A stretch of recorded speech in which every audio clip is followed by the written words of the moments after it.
देखो कल की 2898 मूवी का ना ट्रेलर आ गया है। मूवी के ट्रेलर पर ना हम वीडियो में आगे बात करेंगे, पर उससे पहले ना ट्रेलर देखते टाइम आप सभी के मन में ना बहुत से सवाल उठे होंगे, जैसे कली कौन है, भगवान विष्णु कल की अवतार क्यों लेंगे, और कलयुग के कितने चरण या स्टेजेस होंगे, और कलयुग की ना एज कितनी है। इन्हीं सब सवालों के बारे में ना इस वीडियो में जानकारी होगी, तो प्लीज वीडियो को ना पूरा जरूर देखिएगा। चलो भाई। चैप्टर 1 कलयुग की एज, इसके स्टेजेस और इन स्टेजेस के ना सिम्टम्स। कलयुग या फिर कलियुग की जो एज है ना वो 4,32,000 साल है, और अभी ना इसके सिर्फ 5,000 साल ही हुए। इसका टोटल 4 स्टेजेस हो गए। कलयुग ना अभी अपने फर्स्ट स्टेज पर है, और इसके 4th स्टेज में ना भगवान विष्णु का कल की अवतार होगा। अब मैं आपको ना इसके स्टेजेस एक्सप्लेन करता हूँ कि क्या होगा इन स्टेजेस में। तो कलयुग के फर्स्ट स्टेज में ना बादलों से खंड वर्षा होगी, जिससे ना धरती पर कम अनाज पैदा होगा।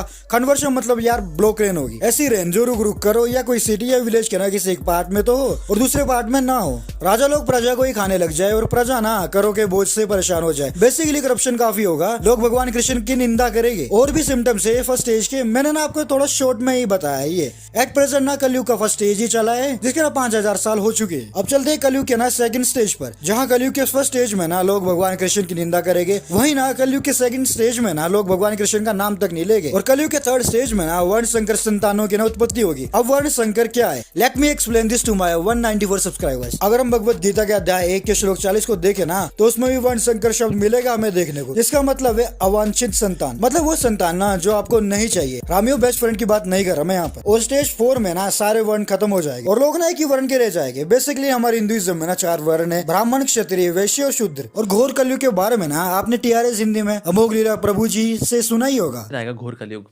उसकी शुरुआत होती है फिर एसिड रेन से। There would be acid rain. Acid rain से सारी वेजिटेशन खत्म हो जाएगी। जब वेजिटेशन खत्म होगी then people would become cannibals, नरभक्षी। भाई सब कुछ खाने को है नहीं, then I eat you, you eat मी।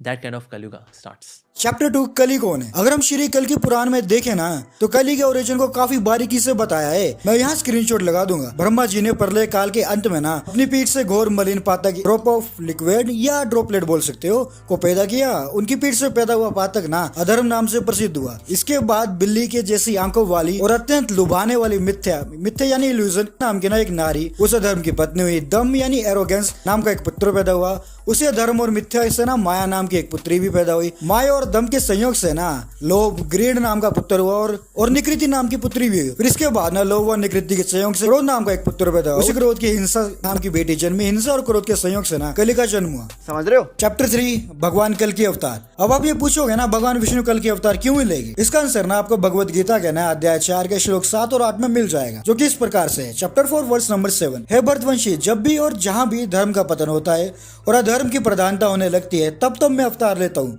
वर्ष नंबर 1। भक्तों का उद्धार करने, दुष्टों का विनाश करने तथा धर्म की फिर से स्थापना करने के लिए मैं हर युग में प्रकट होता हूँ। ये तो हो गया ना भगवान कल की अवतार क्यों लेंगे। अब भगवान कल की अवतार किस जगह पर और किन के घरों पर लेंगे ये भी मैं आपको बताता हूँ। तो आई एम श्योर ये तो ना अभी तक आपने सुन ही लिया होगा कि भगवान का कल की अवतार ना शंबल नाम के ग्राम में होगा, और इनके पिता विष्णु यश और इनकी माता का नाम ना सुमति होगा, और इनके 3 भाई होंगे, और ये चारों मिलकर ना कली का नाश करेंगे। और भगवान कल्कि की पत्नी ना पद्मा होगी, जिनके पिता सिंगल देश के राजा बृहद्रथ और माता कौमुदी होगी। और जिस टाइम पर भगवान का नामकरण होगा ना, उस टाइम पर वहाँ पर परशुराम, कृपाचार्य, व्यास जी और गुरु द्रोणाचार्य के पुत्र यानी कि अश्वत्थामा जी भिक्षु का रूप धारण करके ना वहाँ आएंगे। डॉट कनेक्ट कर रहे हो। सेम यही चीज ना कहीं हमें कल की 2898 AD मूवी के ट्रेलर में भी देखने को मिली है। अश्वत्थामा जी ना भिक्षु के रूप में मिले हमें वहाँ देखने को। एनीवेज कल की भगवान को ना भगवान परशुराम पढ़ाएंगे, और शिव जी भगवान ना भगवान कल्कि को गरुड़, अश्व, सब कुछ जानने वाला तोता और एक तलवार देंगे। तो इन 3 चैप्टर्स में मैंने आपको ना कलयुग की एज, इसके स्टेजेस, कली का ओरिजिन और भगवान कल्कि क्यों अवतार लेंगे,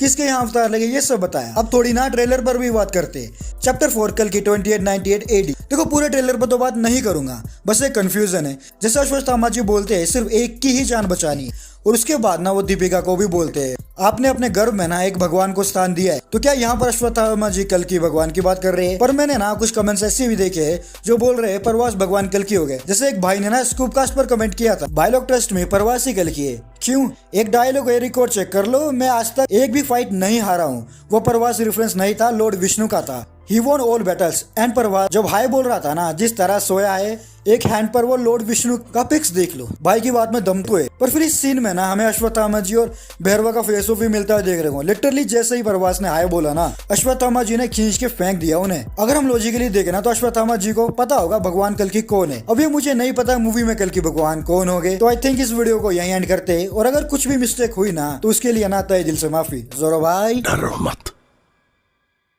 एक नया युग आ रहा है।